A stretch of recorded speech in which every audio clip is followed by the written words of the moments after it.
పుష్ప సినిమాల హీరో ఎర్రచందనం మొద్దులు పోలీసులకు చిక్కకుండా తెలివిగల ఉపాయం చేస్తాడు. యాదుకున్నదా నొల్లా? పారుతున్న నీళ్ళల్లా దుంగలను ఇచ్చిపెట్టంగానే నీళ్ళల్లా తేలుకుంటూ పోయి బ్యారేజ్ గేట్ల కాడ ఆగుతాయి. ఇక ఆడ నుంచి మూడో కంటికి తెలియకుండా మాయం చేస్తారు.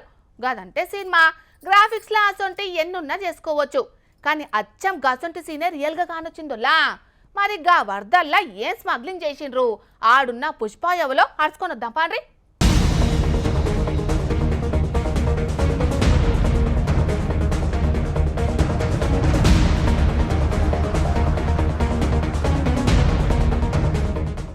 ఆడ పుష్పరాజ్ లేడు, షేకావత్ సారు అసలుకే లేడు. కానీ వర్ణదేవుడు దయలేని దంచుడు దంచేటాలకు గ్యాస్ గోదాం మునిగిపోయింది.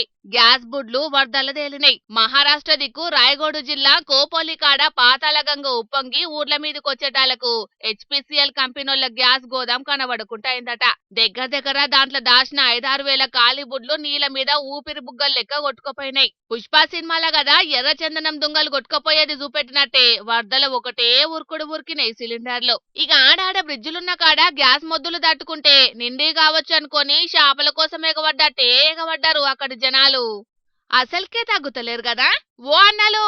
అటీతే అయితే బాడీ కూడా దొరకది చూసుకోండి. మరి ఇంత వరదల్లా చేపలనన్నీ ఇచ్చిపెడతారు కావచ్చు, కానీ మొద్దులు నిండియా ఖాళీయా అన్నది సుతం చూడకుండా దండయాత్ర చేసిండు గీ బ్రిడ్జ్ చుట్టుముట్టోళ్ళు.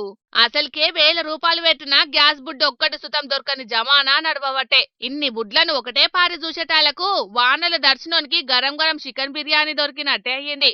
ఏదైతే అదేందని ఖాళీ కూడా ఇచ్చిపెట్టకుండా వేసుకోపోయినరు కొందరు. ఇక ఎంబటే ఈ ముచ్చట పెద్ద ఆఫీసర్లకు తెలిసేటాలకు గ్యాస్ మొద్దులు ఎత్తుకపోవద్దని ఆర్డర్ వేసిండ్రట.